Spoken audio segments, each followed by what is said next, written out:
Hello, I'm Menoth John. and I'd like to welcome you. First of all, let me take just a moment to thank you for allowing me back into your homes. If this is your first time with us, let me extend a personal invitation for you to drag out your miniatures and paint along with us each week. Let's go over to the canvas here and let's get started. I believe, every day's a good day when you paint. I believe, it'll bring a lot of good thoughts to your heart. I believe, every day's a good day when you paint.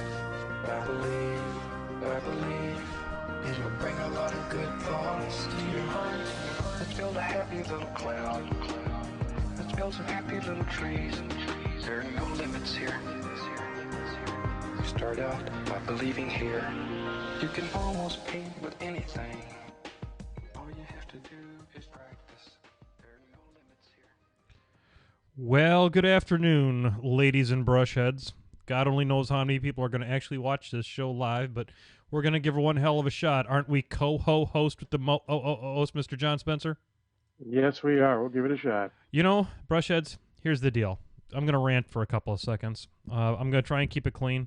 But here I am. It's Mother's Day. And to all you mothers out there, thank you for having sex with our fathers so that we could be here today. And let's see here. Something just happened on my phone. You're going to be hearing me paying attention to. Oh, I see you just made the announcement. Let's go back to the thank you for mothers. Thank you, mothers, for having sex with our fathers so that we could all be here today. And, I guess we'll start off. John, I don't know if you're having anything to drink here this afternoon.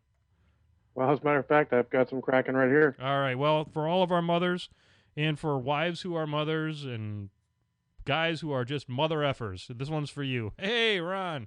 Ron.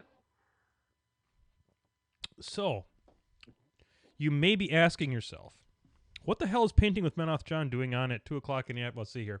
2:41 Central Time instead of its normal launch time at 6:30. So, John, were you wondering why that was?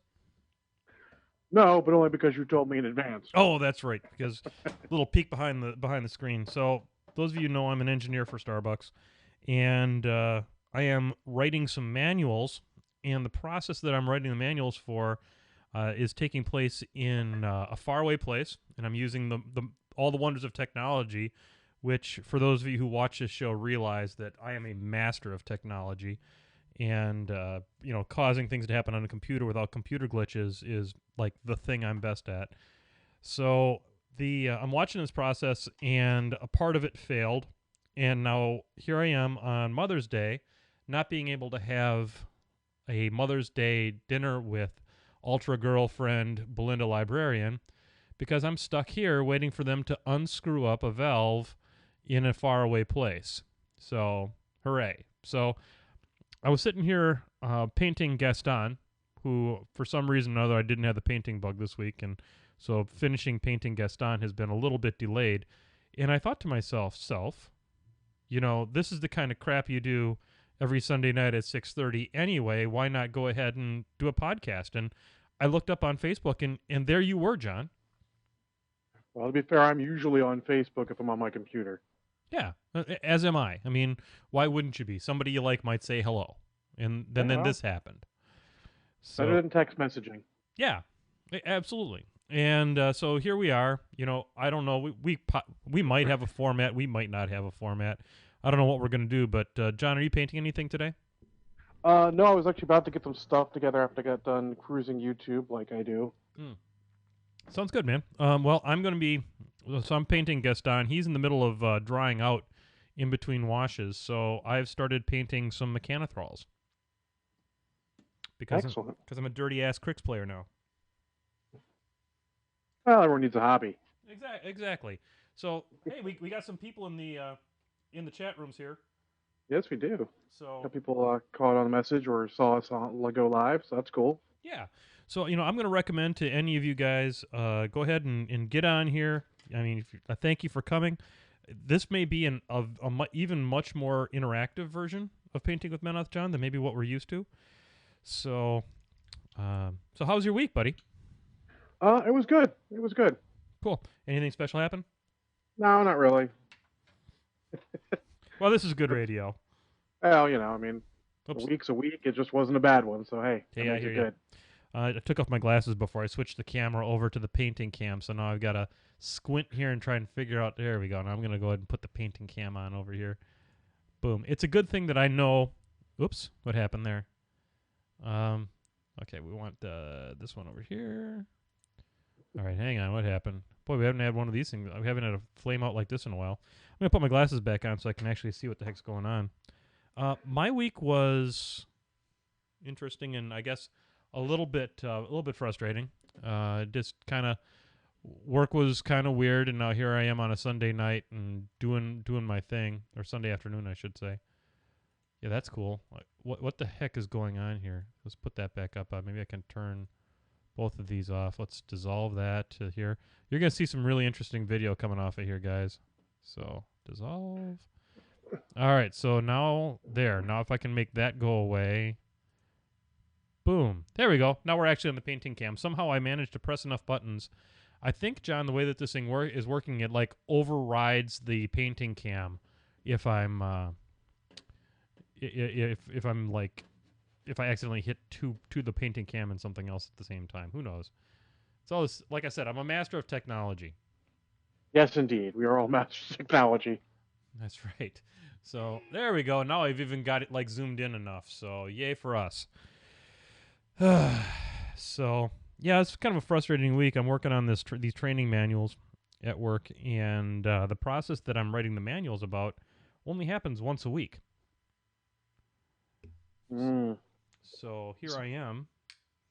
They do it on the weekends, and at first I was trying to write the manuals from Logic, and it turns out that's not such a good idea. That's probably not how they actually work. No, not at all. And so I said, okay, fine. I can't do this unless I'm actually physically watching the whole thing from afar, and started doing that. And they were supposed to start last night, and I was going to work through the night. So Belinda Librarian came over, and we had a slumber party, and we had the kids were over and played Zombies Keep Out, which I think we'll talk about here in not too long a time. And had a real nice evening, thinking that I was going to be up all night working on this manual thing. Well, they dirtled around with it until the point where I get a text message at 1 o'clock in the morning. Yeah, we're not going to get it done tonight, so we'll try again in the morning. That's great. That's just perfect. And so I got up this morning with full of anticipation that we were going to have a thing this morning. They were going to run the process, and I could be dialed in here at the Midwest Tech Center, as I lovingly refer to my office as. And yeah, I tune in the morning time and send some messages out. Nobody gets back to me, and I'm finally driving down the road to take my youngest boy back to his mom in Chicago, and all of a sudden I get a text message. Yeah, we're a half an hour away from starting up. Okay, I'm on the road to Chicago at this point. So I said, well, I'm probably 45 minutes from being back to my place.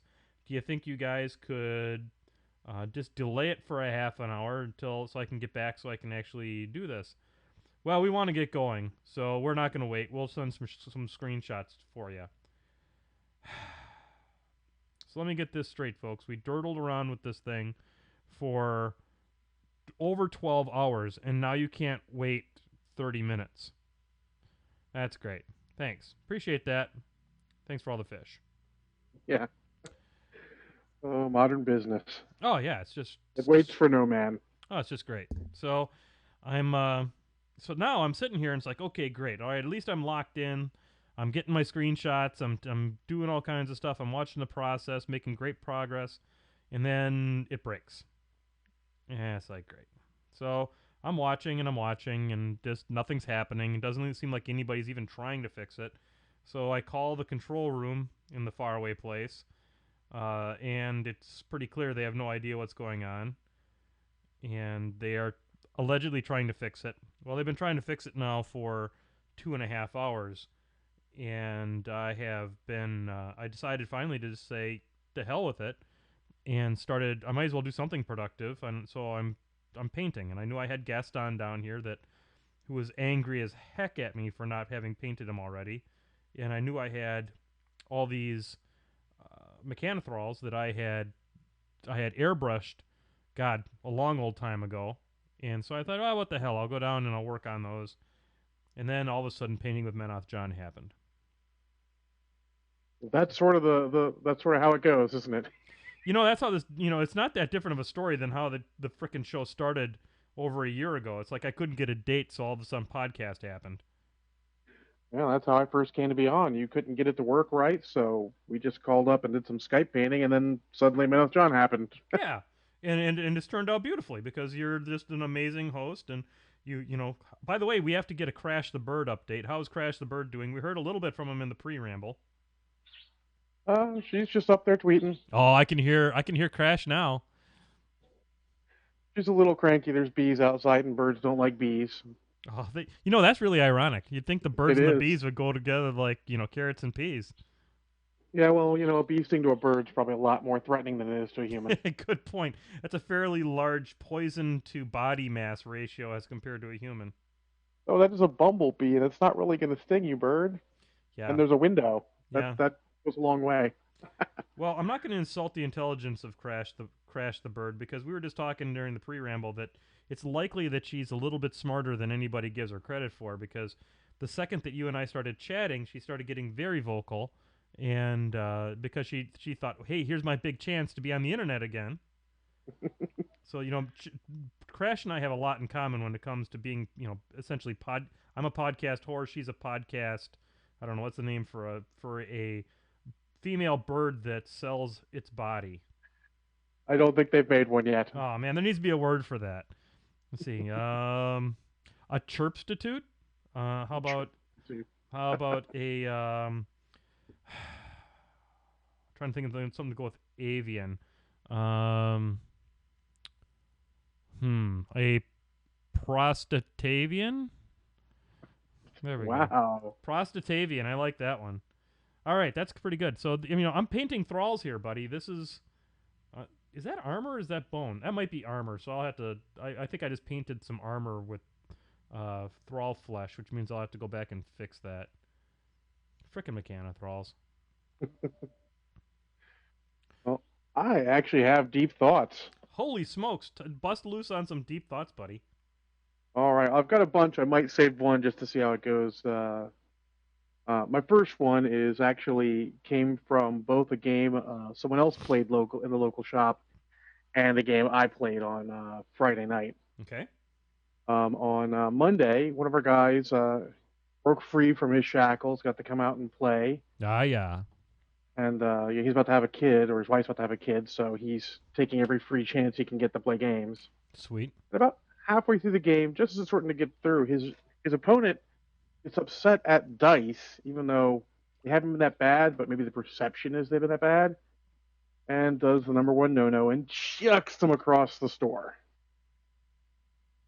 Now, I only heard this secondhand, but when I came in Tuesday, they were still on the ground in the store. Oh, you're kidding me. Nope, no one had picked them up. So we had to talk about that, but that brings me to, don't dice rage. Oh, for God's sakes. Dice are part of the game, They're going to be good some games, they're going to be bad some games. That brings us to the game on Friday where me and the Legion guy were playing. I'm playing Ashland. Oh, yeah. And, I still managed to miss 3 or 4 attacks on Ashland's feat turn.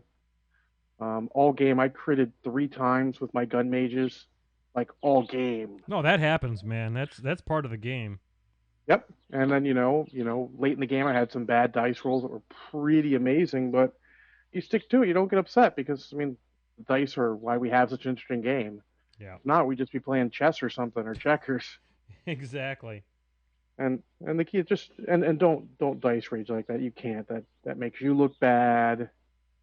But I think this guy who did it, he's a little too serious about trying to become good, and he wants to be a peer of some of the guys who are better, but he's not there yet. He's not putting the right mindset into it.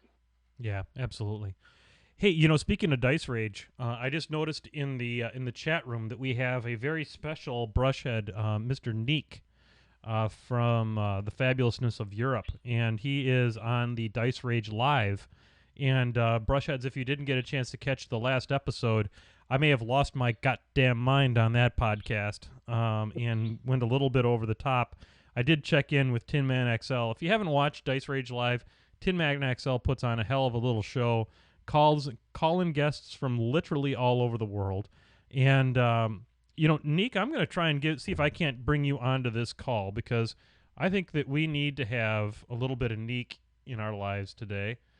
And let's see if let me look him up here, because I'm pretty sure that, for gosh sakes, where are you? So vamp for me while I pull my head out of my rear end. Well, I also played a game against a local player who's getting ready for the ATC. He wanted to play me since we'd actually never played, and he broke out his Butcher 3 versus my Gordon list. And it's funny, he's got a Conquest in there run by Andre 3000, and Butcher 3 running around with a Devastator. I had a lot of respect for that list, but apparently he spent the whole game being deathly afraid of my Earthbreaker assassination. Since I'm trying that out. He did have some good tech. He had it was the Demolisher that gives you Girded, which kept his dogs from dying to blast damage, which was a good idea. Yep. Unfortunately, he put Ragman and Madeline Corbeau right behind it, but not in base, so they did die to blast damage. And the Butcher, he actually had him in base with the Mechanic Officer, so I couldn't knock him down. So I aborted the assassination run, just blew his dogs up and said, "Come get me," and I'm half the universe away, with Ord Midwinter going, "Hey, no spells." Oh, jeez. So, it's funny, though, that he had said that he was afraid of my assassination, and I'm like looking at his Conquest and all, and Butcher, and I'm going, that's a tough nut to crack. I did. The turn I pretty much killed him. He came up. He killed all the solos I care about, and all. He killed. I think he killed Saxon. He killed Eris, and he killed Ayanna and Holt. But had to spend a lot of focus to do it because he couldn't cast Flashing Blade because Midwinter is he's a baller. Why, yes, he is. And a little tech, if you can take Ord Midwinter makes Butcher 3 a very sad panda. Oh, God, yeah. He's still scary, but he can't just murder everything you love. Well, he might be the only reason I ever buy the Indictor or Inditer or whatever the hell that thing is called, the new Protectorate Jack, just so I can run it up in Butcher's face at armor 23 and say, guess what, dude? I got your impending doom right here. Yeah, exactly. But so we played that out. I did make an end around with Chaos Eliminators trying to get to Andre 3000 to shut off the Conquest. Okay, seriously, what is the origin of the damn name Andre 3000? Andre 3000? He's a member of Outcast. It's a sort of rap group all right, years ago. I know, yeah. Oh, them kids today with their rock and roll music. I love Outcast. Yeah, exactly. They're cool. Yeah, they're pretty cool. It's a funny name. They coined it on Use Miami. One of the few funny things I think Colin has coined recently. That's a dig on him. Colin couldn't find humor with a bloodhound. Once in a while, he's hilarious. But... I'm just giving him a hard time because I love him. Obviously, Orsus doesn't want to come on the show. That's fair. I brought him. I tried twice, and he had nothing to do with it. So we're going to reduce him down to Brushhead, probationary Brushhead. We're not coming on the show, on demand. So to end the game, I had him in a good position. I had put a wall in a perfect spot so that Butcher couldn't actually get to the Earthbreaker either, which was good. Just not enough space for him to actually stand there, which is the key. Don't just use walls as cover. Walls are actually better as you can't stand here. Yep, so you can't actually get me. Yeah, you can't, even with reach, if you put it back a couple inches there, just so that quarter inch or so is just enough to prevent you from reaching to him. Boom. Yep, and it's actually good tech against Gordon because you put the wall in the right spot, I can't drag you forward. Yep, exactly. Though I can drag you to the side out from behind the wall, which I've done before. But so His conquest point blank kills one of the eliminators, but just cannot land damage on the second one. Gosh. I go for that assassination run on Butcher where he's remains standing. I actually did a fair amount of damage to him and put an eliminator into him for a little more damage. He did his vengeance on the eliminator, didn't hit it. Instead of trying again, he's immune to freeze strike because the war dog just goes off and murders all the solos I love, like I said. And he actually has Andre 3000 charge the eliminator, like, well, you're going to charge me. I might as well get the charge off, take a boosted attack, and see what I can do. Yep. He misses, then misses, because eliminators are quite difficult to hit. Yeah, they're freaking ridiculous in melee. They're like, are they 15 or 17? 17. Jeez Louise. It's crazy. And then to end the game, we've had some, I had Kel Baylock earning his pay like a beast, killing off Iron Fangs. The other eliminator groups killing off Iron Fangs, like it's going out of style. But the main event was, the welterweight bout was the one eliminator with no charge against Andre, and missed the first attack, hit the second one, and crank dice and kill him. Nice. So at that point, I'm like, well, this game is functionally over because he doesn't have the conquest. I pull Butcher all the way forward. Horton charges him and cranks damage on his charge attack, doing like 3 or 4. And then I buy another attack with the one focus I have left because I put 3 on the Earthbreaker because I'm not silly. And actually hit it and boxcar for like 2 or 3 more points of damage. Nice. Then tuned up Earthbreaker comes up and a couple punches and there's no more Butcher. Yay! I always root against the Butcher. Yeah, so it was a heck of a game. It's good to see. He had lots of fear for my list, and I had the utmost respect for what his stuff does. Yep. And I find, and this is where it gets tough. Sometimes you're playing, those players who you're like, this guy isn't quite my skill level. I'll pull my punches. Sure. He's got one of those lists where you're like, I know what everything does. I'm not really worried about it. I find I play horrible in those games. But the games where I'm playing the guy who knows what he's doing and he's got the list I fully respect, that's when I really come alive. It's funny. John Damaris always refers to that as having your full attention.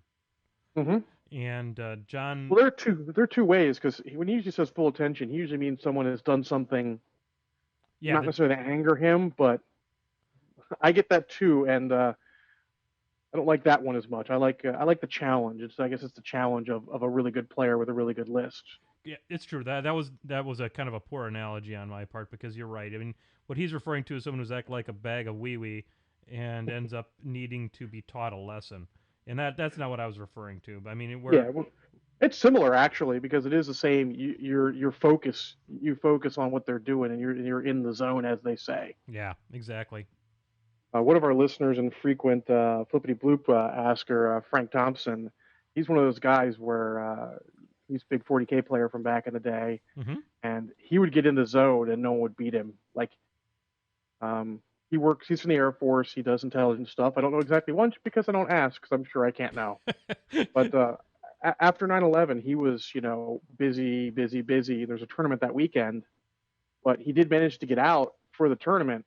He had no sleep. He was tired, but he crushed everyone. He was just dice rolling and crushing things, all the right moves, because at that point it's just your instinct and your muscle memory, as they say. It's a thing to watch. Hacksaw did a thing like that one time too. He won a hardcore after not having slept for like 40 hours or something ridiculous like that. Yeah, if you can get in the zone, it doesn't matter, what you got. It's hard to get there, though. No, I hear you. I certainly am not capable of it. I can promise you that. So Gaston needs hair, and I should probably make him, I don't know, do I want to make him a dirty blonde, or what do I want to do with this guy? That probably will stand out the most looking at the colors you got there. I'm thinking, yeah, I think that or you can make him a soulless ginger. He might be on his way to being a soulless ginger, because if I wash this thing orange after putting a little bit of moldy ochre on his hair, it's gonna be right on. So yeah, I'm just gonna put a little bit of moldy ochre on there to give him a little bit of. I love that color. Yeah, you're gonna paint yellow.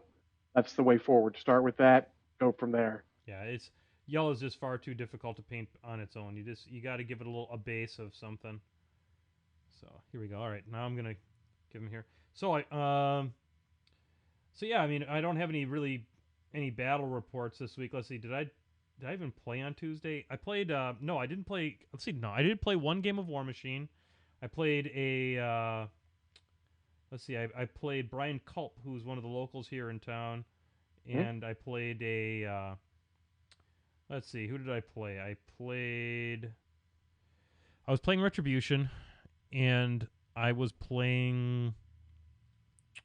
I don't even know what I was playing, but essentially. Oh, I was playing Ron with kind of the list that I played against Tin Man XL at Kingdom Con with, and I was really happy with it because it had like 2 units of Stormfall. It's not the Fires on High because I didn't have Hyperion with me, Hmm? but I had 2 units of Stormfall with a Mega Mittens and a unit of Mage Hunter Strike Force with a Mega Mittens, and then a Chimera um, and a Phoenix. And I tried playing Ilara, Hmm? and let's see, Neek. No, we're trying to get you on Google. So, Belinda Librarian just sent me a picture of the Mother's Day cake that they got for her mom. They got her a Spider-Man ice cream cake. That's super sweet. Actually, no, it doesn't appear to be an ice cream cake. It appears to be a regular cake with Spider-Man and frosting web with a lot of gumdrops on it. So, Well, I actually think this is a good time to update us on the drive to 175, John. yeah, the drive to 175 is in stall, but I'm Oh, not putting on weight. So I weighed myself the other day, and I was a full tenth of a pound less, which isn't much, but it's better than putting on weight. well, I've been jumping in too, and I'm keeping my weight kind of vague because it's a lot. That's all But right. I'm actually down a full 11 pounds. Woo! Yeah, and that's not even like being crazy. It's just cutting out some soda at lunch, cutting out some food at lunch, just watching a little bit what I eat. Man, that's great, So man. I'm feeling pretty good. Congratulations, buddy. I'll tell you, I thought I was doing a pretty good job this week, but I think that in my case, I have a little bit of trouble kind of getting the ball rolling. So I'm going to stay the course, and we're continuing this drive to 175. And so just stay tuned. We're gonna next week. I'm in Seattle, and I'm going to go back on the spring roll diet plan and see how that works out, and continue to just kind of keep on working it. So thanks for that opportunity to update the drive to 175. No problem. And I'll keep pushing you now. Wait for my end. I mean, I got a lot to catch up to you. I mean, I probably would never catch up to you because if I weighed 175, I'd be unhealthily skinny. But Well, yeah, I mean we have different body types. I mean that's all there is yeah, to it, and there's I'm nothing pretty wrong with that. wide and I have tree trunk legs. So Yeah, and I'm the size. I'm not a very big person at all. In general, my frame is not very large, but I don't carry weight terribly well either. So, I think it's like we said in the last podcast. This is about personal healthy choices, yep. and doing what's right for you. And 175 is just a number, and it happens to be my number. But if your number is 225 or your number is some other number, that's all. That who cares? Oh, 225. That's a bit of a dream. Well, I'm just I'll once. let the Brushheads in. I'm not that conscious about it. 225 would be 100 pounds less than I started at. All right, man, but you got this. I've seen pictures of you, and you're not I mean, you carry that pretty damn well, buddy. I have a frame that carries weight pretty well, Yep. but So I'd like to. I get some occasional back soreness. My knee's actually pretty good, which is good. I was hit by a car when I was in high school. okay. Had some nerve damage, but apparently it does heal after like 20 years. Well, I'll tell you what, buddy. You can that's fine and dandy. Like I said, numbers are numbers. It's Yep. about making the healthy choices every day, and that's what we're trying to do here by having the drive to 175. But yeah, And it's not about like doing crazy diets or anything. It's about, just doing the little things you can do to lose weight. Like yep, quite literally, all I've done is cut out some of my portions and stop drinking soda at lunch. And maybe not drink quite so much on a Sunday when I'm sitting at home, but yeah. I mean, just little things. I'm having a bottle of beer here, and I'm having some Kraken because we're doing the show and stuff. But it's all about the healthy choices. So thank you for that opportunity, and I'm going to try and figure out. Orsa Soktavir got hold of me via Facebook, and that's Niek, by the way, for those of you I'm playing. actually already here. All right, ladies and gentlemen, welcome to the show. Off of probation and onto the show, Brushhead, legendary Brushhead, Mr. Niek. How are you, sir? Pretty good, pretty good. So, are you going to start putting on like clown heads and pirate No, hats? let's or not do anything? that. Okay, I'd do it. I'd totally do it. But yeah, I may have gotten a little crazy on the last one. At least the watchers cannot see it, actually. Exactly. Poor. I can do whatever I want here. Poor Tin Man. I felt bad. He did. I guess he wasn't mad. I hope he wasn't mad. I'll have to check that out. I didn't get a chance to see it yet. I may have lost my goddamn mind. I was just actually writing a article on the fulcrum that I showed you on Dice Rage Live. That's The beautiful. Jade fulcrum. So for those which of you, is about I'm 1 sorry. year late right now. So for those of you who don't know Niek, he goes by Orsa Soktavir on a number of the different forums and things like that. He is a highly legitimate painter and sculptor. So Well, thank you. he has put together a Zen Garden themed circle force that how many pieces per shifting stone do those pagoda shifting stones take? I think it was 44. I can look up Holy the crap. article, actually. 44 pieces of plastic card per shifting stone. And so what he did with those guys is he basically reformed the top of the shifting stone to have that sort of curved sloped pagoda style top, and then he redid each of the sides so that it had a circle with a mesh pattern in it as well. It's just, Niek, if you'd be so kind as to put some of those pictures up on the Painting with Menoth John Facebook site, I would really appreciate that. Will do. Right now, or Oh, anytime you want. I mean, this is no pressure. All right. This is like the official, unofficial edition of Painting with Menoth John. You should probably link to the article too, so we can all read it. Yeah, that'd be awesome. I'll put the. It's interesting because the follow-up article will be up in like a week or so. Yep, Cool. super cool. Exactly a year after, I think. Nice. Well, Niek, you're certainly welcome to stay with us here on the rest of the show because we really don't have a format today. So That's good. I like that. anybody that has anything for Niek as far as technique, because it's technique. See what I did there? We could have No, you I as need a nickname, John. that's right. We could have you as our technique specialist. Yeah, sure. It will stop people from calling me Nick or Nike or whatever people want to call me. I don't think I ever mispronounced your name. I think I've No, always no. called you Niek. Yeah, you're right, but often other people call me Nick or even Nike. All right. I think I mispronounced it, and then John corrected me. It's all good. I mean, Niek represents that wonderful group of friends that I have that I've never met, and looking forward someday for us to get together and play some games and hang out. Now, I've heard we were talking on the last Dice Rage that there's a possibility you're going to go to Lock and Load. Yeah, Lock and Load 15. So I've been to 12. Couldn't make it to 13. Can't make it to 14. So I'm hoping 15 then. All right. Well, I'll tell you what, buddy. If you make it to that one, I will make a special head out to Seattle because Lord knows I never spend enough time in Seattle working for Starbucks. In fact, I'm going there tomorrow. Yeah, that sounds pretty good. Yeah, except yeah. The whole reason this show is happening at the time that it is because I don't know if you heard the early part of the show, but Yeah, I did. yeah, so I'm gonna try not to end my job today by continuing to talk about it too much. I'm kind of okay with how Gaston's coming along. Okay, I don't know if you probably can't even see him, but he's coming along. He's All right, looking I'm pretty just- good. I put a little liquid talent on him. That ought to help. I don't even know how far are we into this show, John. Honestly. I don't know. Does this tell us? Oh wait, That doesn't tell us when we started. God, if Oh, only no, someone was recording us. we've been recording for 34 minutes, according to this. So, and since we don't really actually edit this show, that's exactly what it'll turn out to be. All right. Unless you use the compression again to kill the pauses. I always use the compression, but I've dialed back the amount of compression because I started listening to the show a little bit, and it started to sound like we were on methamphetamine. What you think, Dad? Jesus Christ, relax, John. You'd think I was smoking crack.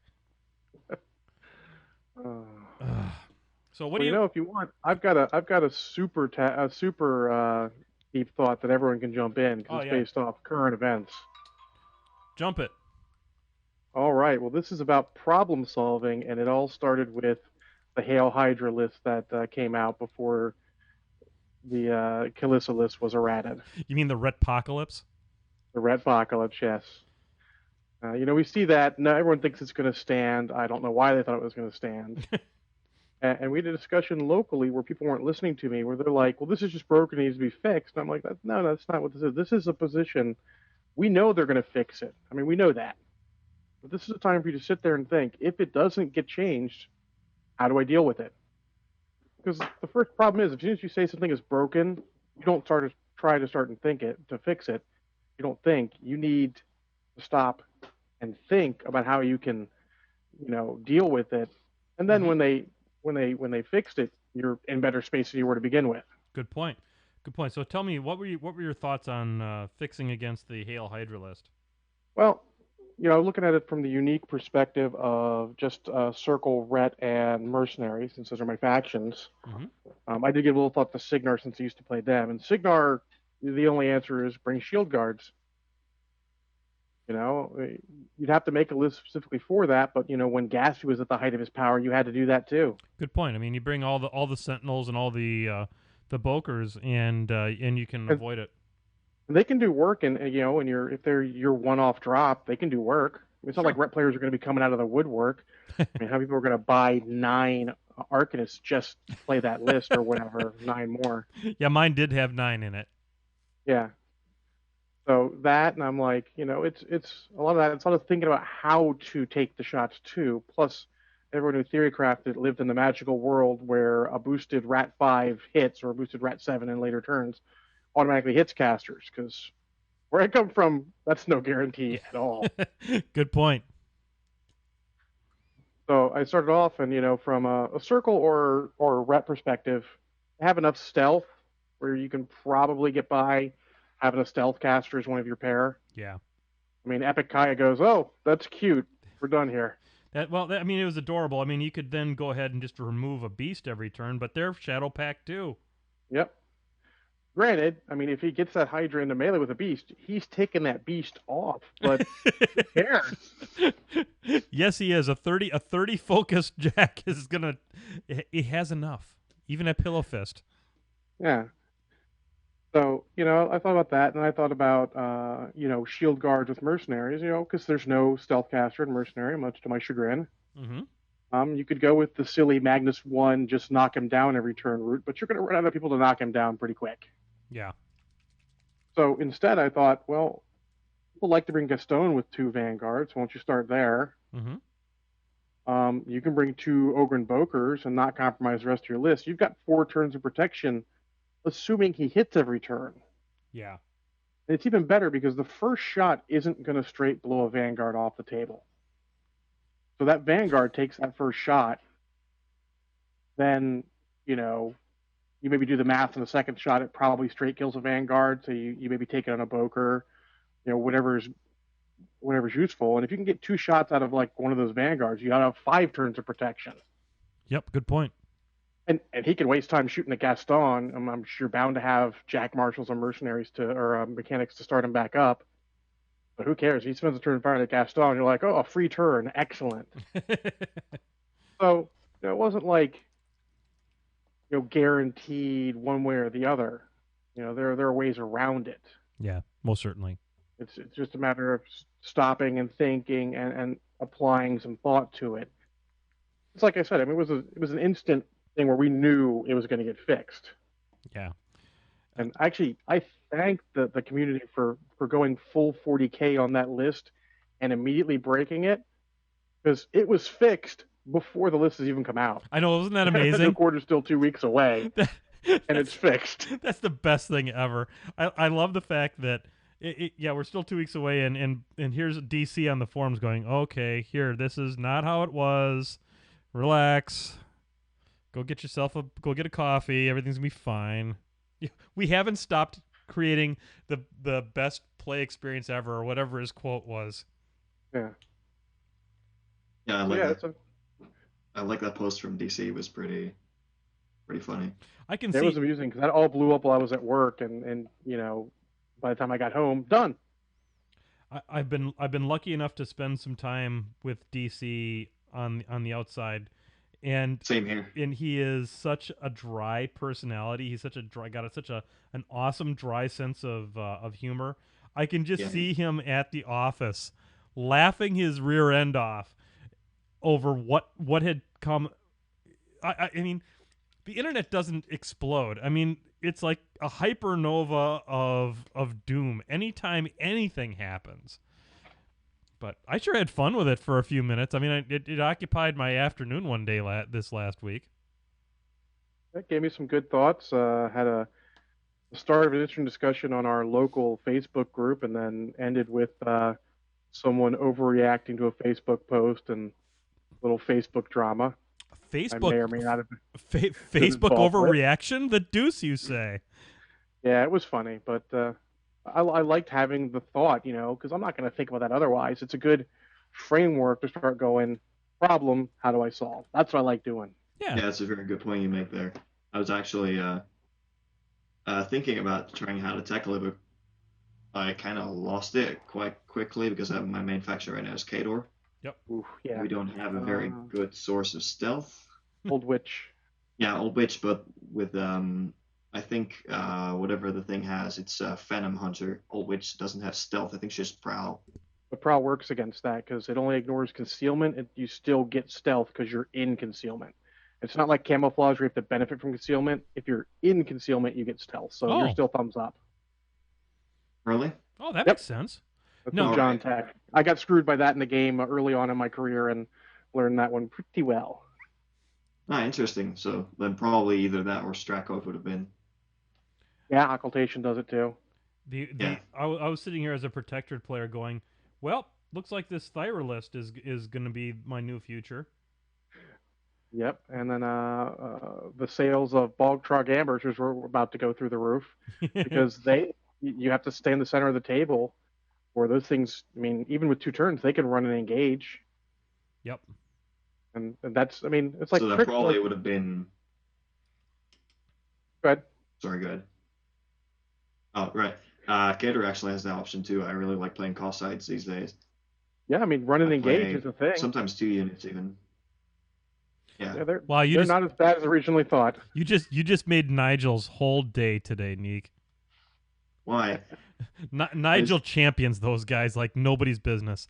It was actually kind of funny. I took those guys into a steamroller all the way back in, what was it, in September. Mm-hmm. And I took 2 units of them, and it was the first steamroller I ever placed first in. Nice. And like a couple of weeks later, I heard the podcast with Nigel on it, with cost sides, and just completely agree with him. I love playing cost sides. Nigel is one of we were going to have Nigel on the show today because that was your super secret for the Skyfall. I see. Yep. We may be in negotiations as a podcast to have Nigel as our permanent Painting with Menoth John movie club guest because nobody blows up a movie like Nigel Brooks. I promise you that. That could be amusing. I don't always agree with him, but it's funny to listen to him. Oh, I mean, you don't have to agree with him. All you have to do is listen to him because, first off, what I'll tell you, this is the story of why it's important to give people a chance outside of what you think their podcast persona is. Because, I used to listen to Focus and Fury, and frankly, I didn't enjoy it very much. I found them to be abrasive and overly opinionated and a lot of other words that start with negative. And I frankly didn't enjoy interacting with those people when I would go to conventions because I was afraid they were who I perceived them to be on their podcasts.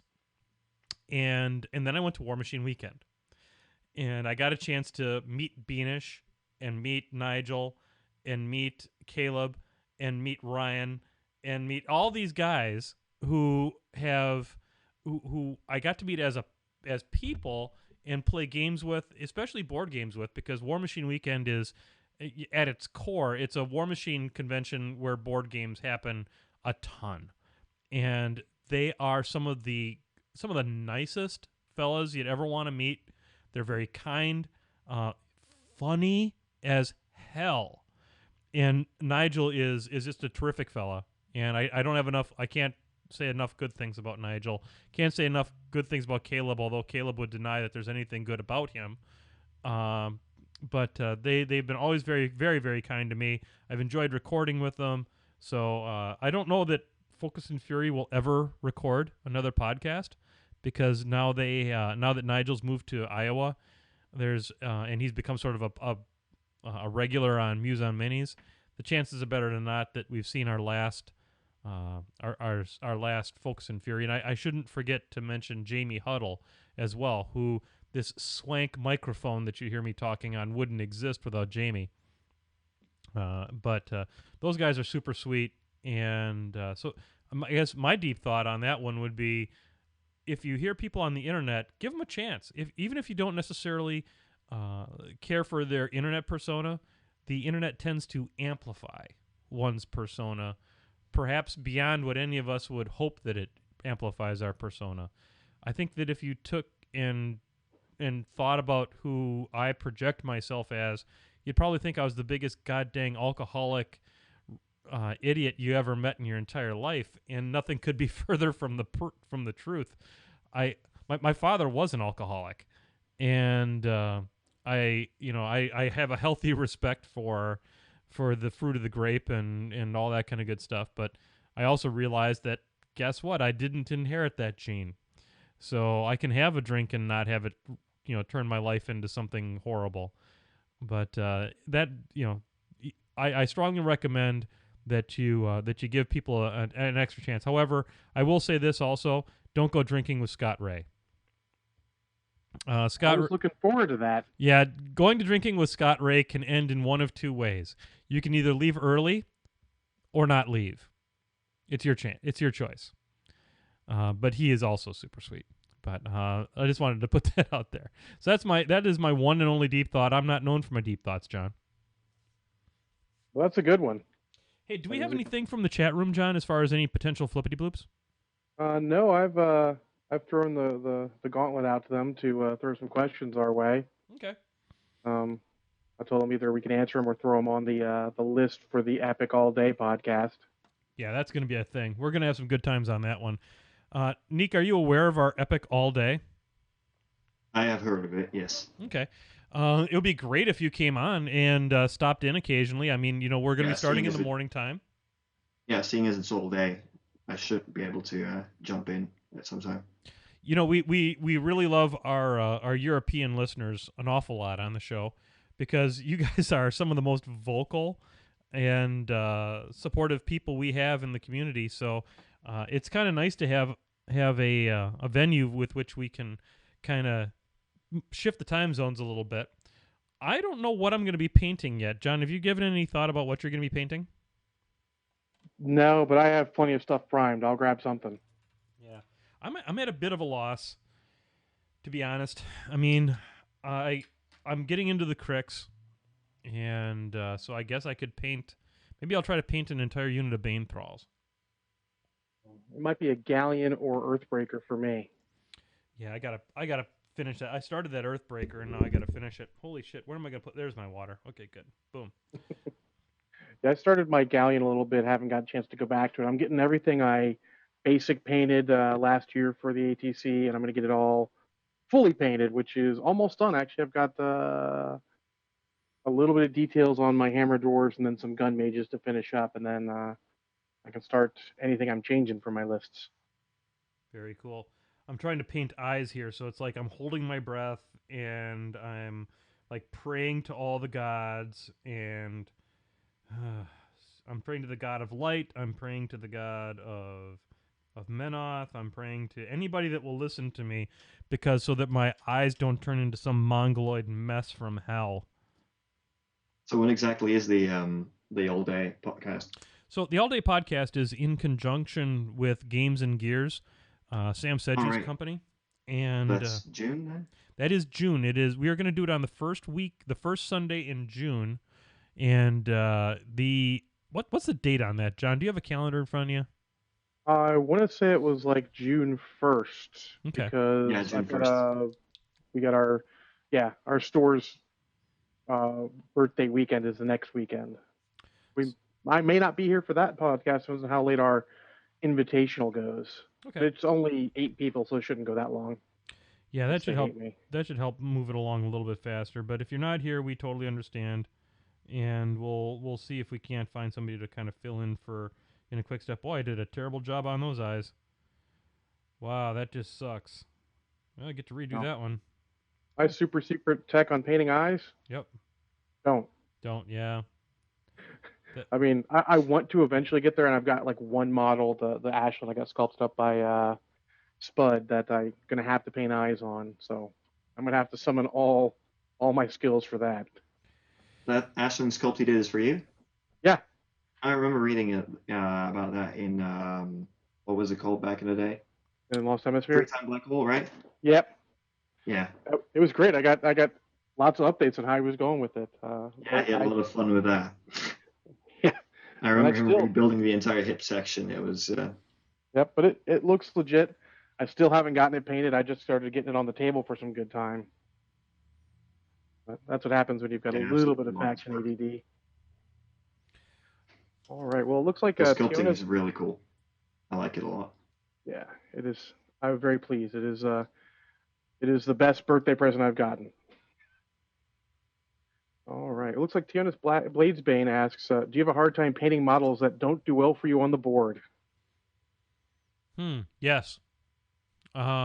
Usually, I have this tendency with which I paint stuff that I usually assemble the stuff and then play with it, and then I'll end up painting it just because it gets like put in the queue and stuff like that. And generally, stuff earns its paint, unfortunately.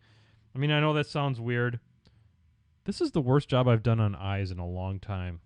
This is terrifying. I got to do something about this. Anyway, but yeah, if I don't particularly love the model, or not the model, but the way it performs on the table, it's awfully hard for it to find its way onto my painting table. I'm trying to think of a good example of that as something recent, because I've been mostly playing catch up with my Ret and my Protectorate, and I want to say, if you look at my next group of stuff that I'm going to paint, I mean, I'm going to paint Mechanothralls, because Mechanothralls show up in so many lists, and they usually perform. So I guess I can force myself to paint, but it sure is a little bit more motivational when I'm painting something that I know is going to show up in a list and is going to kick some butt. What about you, John? I paint so rarely. Maybe not so rarely, but I paint so little compared to how much I play that I don't have time to paint models I'm not actually playing, unless it's a really cool sculpt. That's where Magnus 2 got his paint. He's just really cool to paint. So then he got some playtime afterwards, but in general, yeah, I just don't have the time to paint models I'm not playing with. Yep. What about you, Niek? Same here with the earning paint. I first play with the models, and when they perform, they get their paint. Earning their paint. It's a thing. Yes, it's why I painted like 4 Clamjacks in a week. I played the game on Vassal like a bunch, and they did so well that I decided that I had to have 4 of them painted. That's good stuff right there. I do that a little bit. I will like paint another model if I've used it in the game. I'll paint it earlier than other stuff if it's done really well. Yep. I've got a mule that's on my list to paint because it did amazing. That was a couple weeks ago, where the mule pretty much won me the game against Rask. It's funny. Mules are one of those models that they can give you that when they happen. Oh my God, do they happen? Well, I tend to aim for using it as a board control more than killing. I mean, it kills stuff too, but it is board control more than anything. So I'm always boosting the hit, hoping for the crit. Yep. Because the crit just is the difference between doing okay and, off the chain. Had it again against Thagrosh 2, where I hit 3 heavy war beasts and 5 inches back they go, land on Thag, that kind of thing. It was good stuff. Yeah, that's a beautiful thing. You hit it right. If the Ethag players brought like a bunch of shredders and stuff like that, it's like all of a sudden popcorn. No, actually, he was playing a heavy war beast. Lots of heavy war beasts. He had Carnivian, Scythian, Seraph, Naga. He had a shredder, Nice. and then some other stuff in there. Super sweet. Cool. It was 2 Scythians. That's what it was. God, was that a flippity bloop? It was. Hey, look at that. We got our first flippity bloop of the not show. That's from one of our newest fans too. Yay! Yay, new fans. What else And Grumpy Old Dan wants to know, what flavor of Crix are you building and testing? I'm all in on the girls of Crix.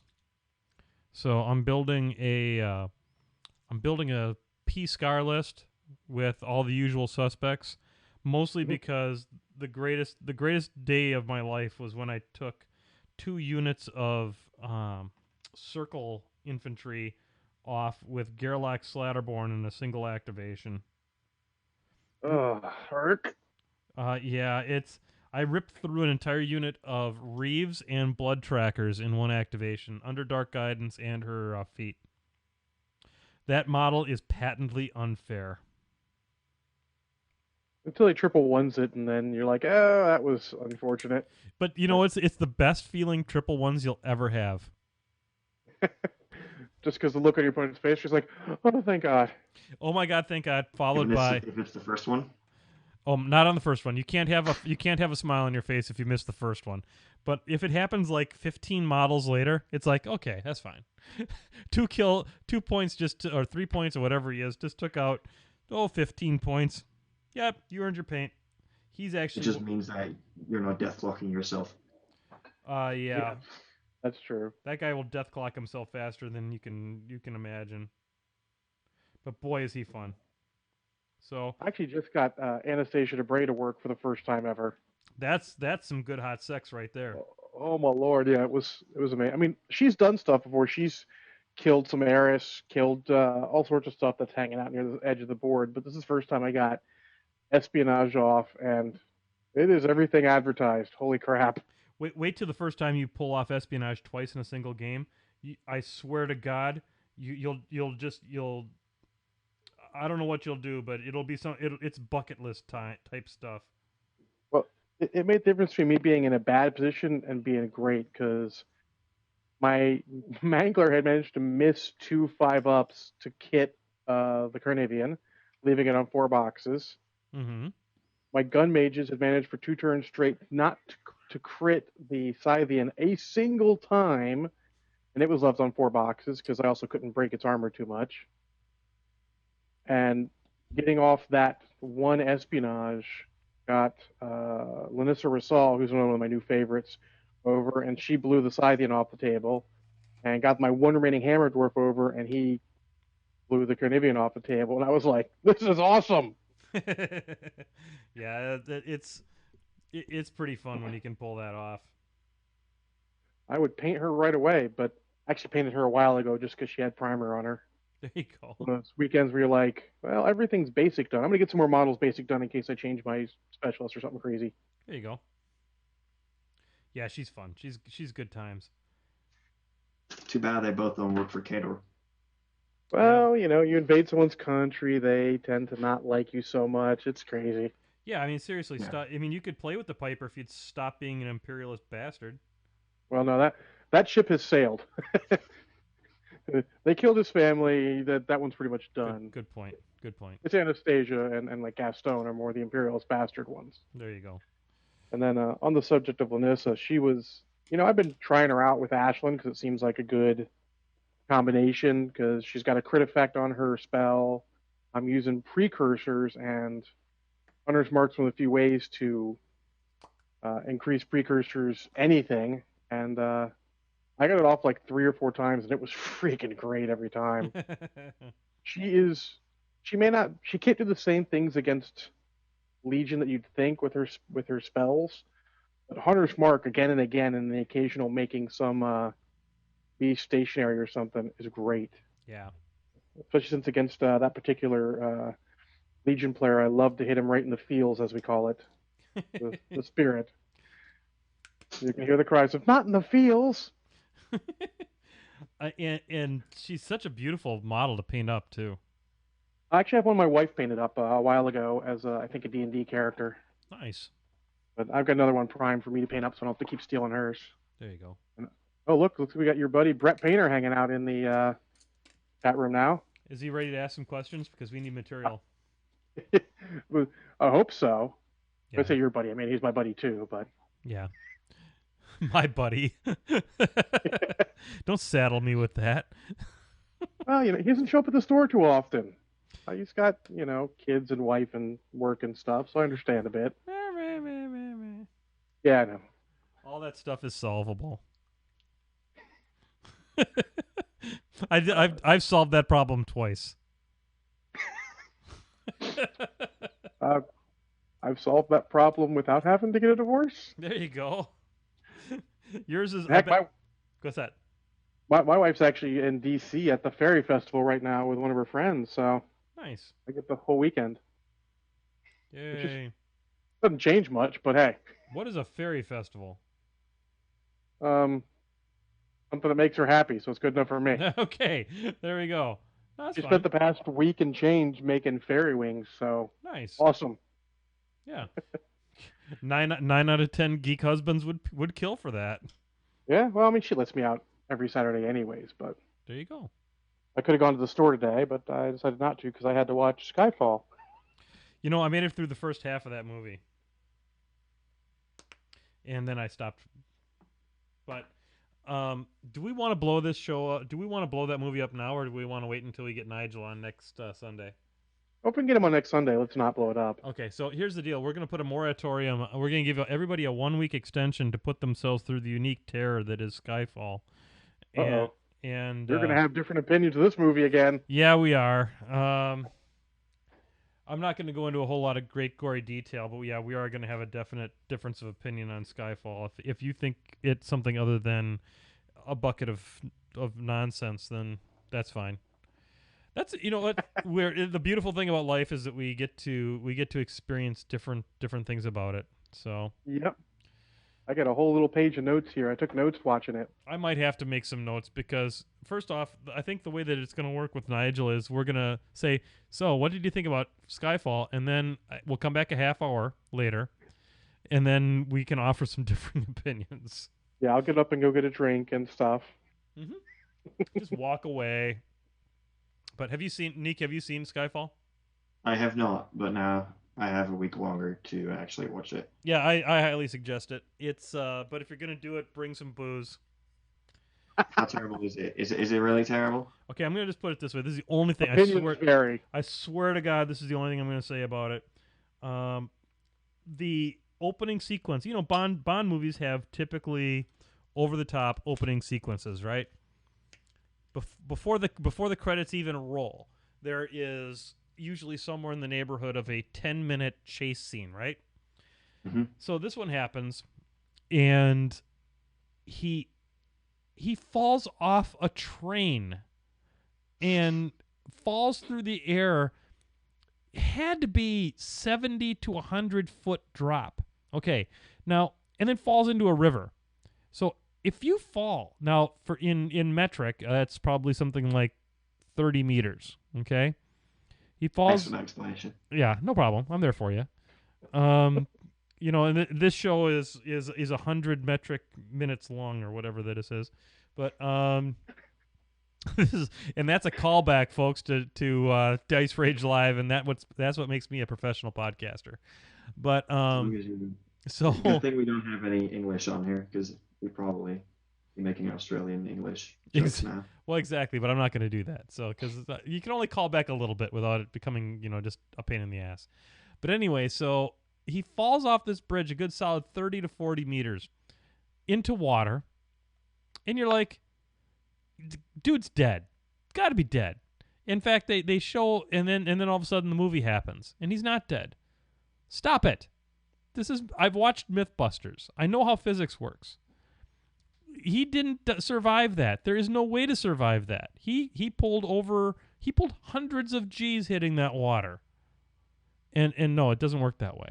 So that at that point it's like, well, I guess that, and I don't demand much from 007. I mean, I get the fact it's fantasy, but god dang it, I mean, I want a little bit of reality with my 007. Anyway, so that's what I got to say about that. If that's okay with you, you're gonna love the rest of the movie. I actually liked that intro. I thought it was fun. It was good. That was a little over the top, but it's an action movie at its core. I'm not gonna fault it for a little bit of creative license. And that's fine. And it is. We're not going to do the full review of this now, but you can tell right away that we've got some differing views on this. And you're still always going to be the co-host with the host, even if you're wrong about this one. Oh, come on, John. It's opinion. Opinions are never wrong. All right. I'm used to liking movies people hate. So let's talk about something I think we can probably agree on, and that is Attack on Titan. I haven't seen it yet. I haven't seen it either. Oh, God. Okay, so guys. I know. So Attack on Titan is an anime, and it is, I think, probably the most important anime that I've seen in the last decade. I'm kind of that ilk that is a big fan. I don't watch a ton of anime, but I watch. I'm a huge fan of Cowboy Bebop. I'm a huge fan of Neon Genesis Evangelion, and no matter what I do to the eyes on Gaston, it's just not working out.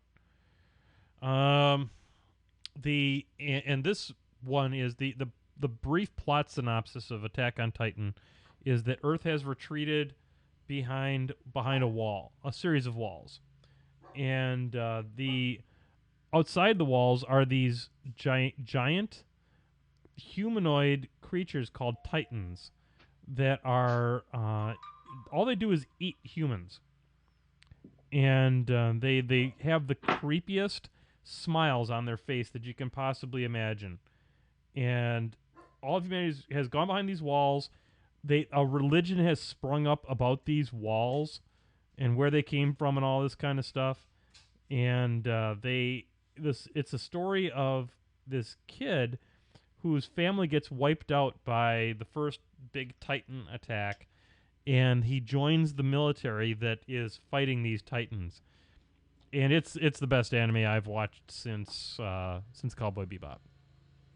It's 25 episodes long. I'm hearing that they're going to be doing another series, another 25 episodes or something like that. That is not going to be necessarily a direct sequel of the first one, which I think would be great. So I'm highly recommending it. I give it 2 shots of Kraken because of the fact that you'll need 2 shots of Kraken to not lose your damn mind and not be completely creeped out by this movie. I've heard a lot of good things about it. It's amazeballs crazy good. And if you like anime and you like good anime, it's dark. It's not funny. It's like the opposite of funny. But I really enjoyed the show, and it is. I think if you're an anime fan, you need to find some time in your schedule to watch Attack on Titan. It's on Netflix. It is a subtitled one, so get out there and watch it. You owe it to yourself if you call yourself any level of otaku. How many episodes is it? 25. All right. And it honestly could be packaged as 2:15 or like a 15 and a 10 series. They break it up into like 4 major acts, and then there are separate part 1, part 2, part 3s of each of the different acts, and I really, really enjoyed it. So, John, you like the anime, don't you? I did, but I haven't bought anything in a long, long time. Okay. Hopefully, I haven't. That's the last thing I bought. I had thought that, with it being on Amazon Prime, it might. With it being on Netflix, it might be on Amazon Prime. I'm not sure. Well, I can find out. Yeah, use that website you sent me. Well, I was I've just going to actually- go to Amazon and check. Oh, there you go. You can do that too. That's the easy way. It's looking like a no. Okay. That's okay. Well, still plenty of things to watch. I'm still catching up on trying to get caught up to the about to be aired season for Justified, which I've been enjoying. Have you ever seen the show Pushing Daisies? I have not. Pushing Daisies is a show that Belinda Librarian and I enjoy watching together. It tells a story of a guy who has a secret power where he can touch a dead person and they come back to life, but he only has 1 minute to talk to them, or else something dies in that thing's place. Ooh. And he has a girl that he fell in love with as a child, and she is murdered, and he touches her but refuses to touch her to make her go back to death. But if he ever touches her again, she will immediately die. And so there's all this tension about how the fact that he's in love with this girl that he can't touch in any way, shape, or form. His skin can never come in contact with her skin. That is the breeding ground for sexual frustration. Yes, it is. Is it only the 2 seasons? Mm-hmm. Yep, and then I'm imagining something like Bubble Boy now. yeah, except not idiotic. It's really well done. And this guy that has this power is he has a pie shop that he makes pies in, and then so as you can imagine, if he can make pies out of the most rotten, disgusting fruit possible because he touches it and it comes back to life.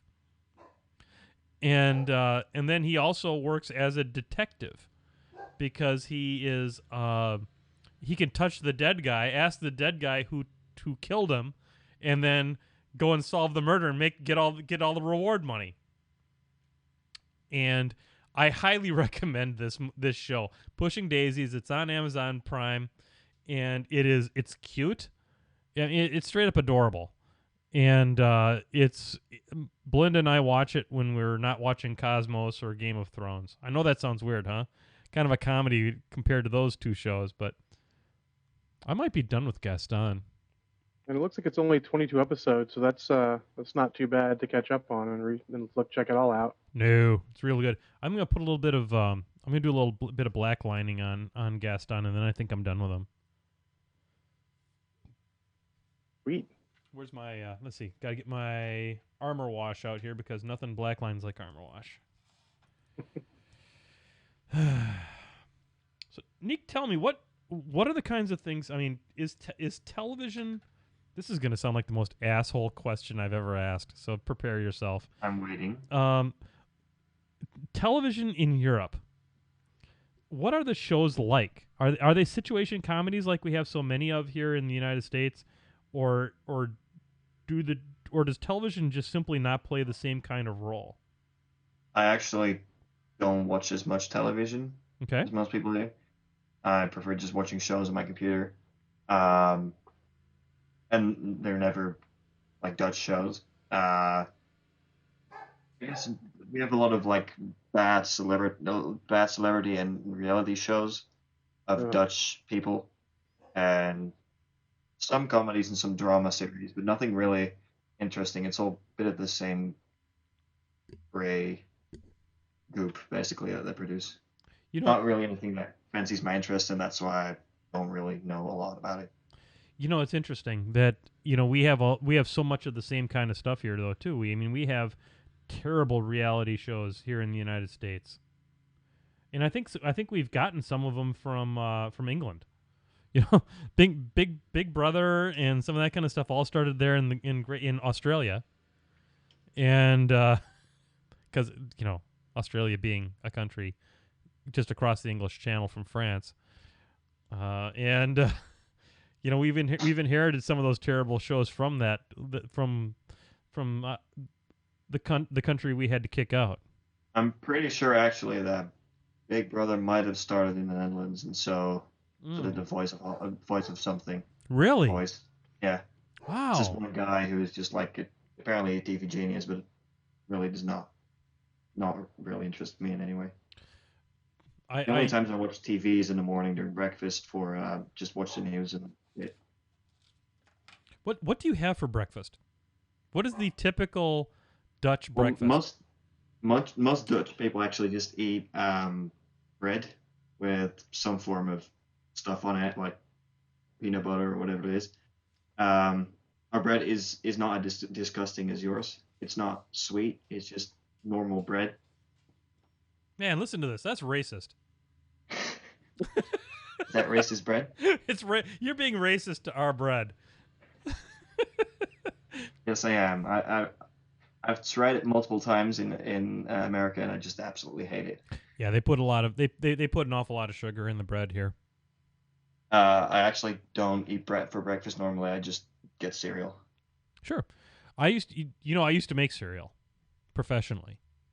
Really? Yeah, I used to be a product developer for General Mills, and we have a deal with Nestle that we distribute to the rest of the world. So most of the Nestle cereals that you'll see are actually General Mills cereals that are repackaged with a Nestle brand on them.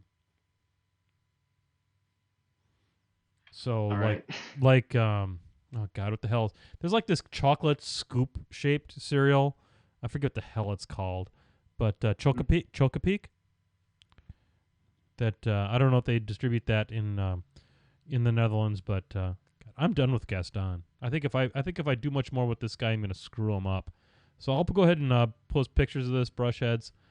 His face is kind of a red hot disaster, but I don't think I can fix it. So He has a hood on, right? he's got a hood. I should probably put a mask on him, to be honest, as bad as I've done on the front on his face. But yeah, I used to be a product developer for General Mills, so cereal has a soft spot in Menoth John's heart. I like cereal for breakfast. It's good stuff. How many viewers do we end up with, John? Do we have a count on the viewers? 13 at max. Man, Looks that's like, which is great. actually right now. Yeah, that's great. I mean, to think that we came out of left field on today's show, and the funny part is I still have not gotten a message that they have unscrewed up that valve that was broken. For God's sakes.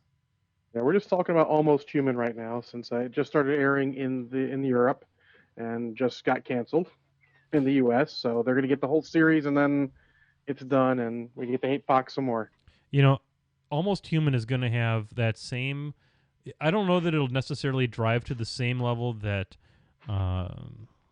Firefly drove to, but we'll see. You never know. Probably not. It's not as good as Firefly, to be blatantly honest, but it's pretty good, and I do like some Carl Urban. And Yeah, he's an awesome. interesting dynamic there. Yep. Some of the shows were kind of cliched, but they did them well. Yeah, absolutely. They had a Die Hard cliche one, which was pretty amusing. John, earlier this week I asked a question on Facebook about kind of some ways that we could spice up painting with Menoth John. Because if you look at our Libsyn statistics, we are what's known as monotonic decreasing. That means that we are straight line decreasing as far as our listenership. It happens. The people that love us, though, love the shit out of us, which is okay with me. Our live viewers are pretty stable. Oh, yeah. And you know what? To be honest, who do we do this show for? We do this show for, like, the folks that show up on Sundays and watch us.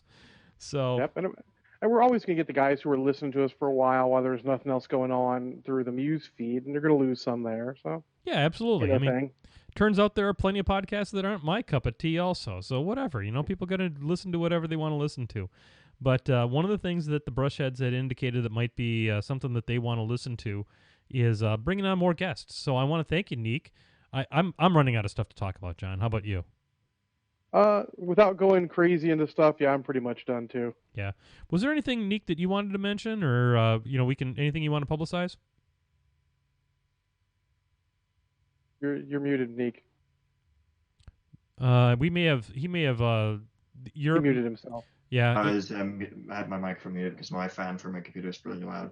I was saying that anything I'm working on right now, as you can Don can see right now is pretty close in the reps because I cannot really talk about that yet. Yep. But it's pretty cool. So like I said, this Yeah. guy's casting skills and sculpting skills are freaking legit. So Sadly, my casting skills aren't as good as it should be, but so that's why I now have to spend a lot of time filling gaps and bubbles. But it's a lot less work than sculpting the entire thing 5 times. yeah, I heard that.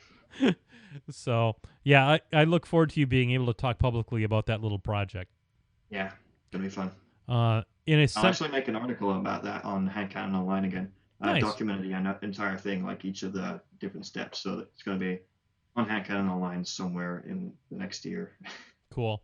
Yeah, Geist is a solid citizen. I'm glad that it's nice to hear you writing for Geist. He's a good guy. Yeah, and that's all I'm going to say. So anyway, yeah, Geist and Hand Cannon Online, the good people. So that's all I've got. I think we'll probably wrap this thing up. I'm going to go ahead and cue the music up here. And this at least gives us something to release on Tuesday. We're kind of happy about that. Absolutely. And we're going to go ahead and pot up the music here a little bit as soon as I hit the right button. Boom. I think it's going to play. This is always the fun part of the show when, you press something, maybe it works, maybe it doesn't.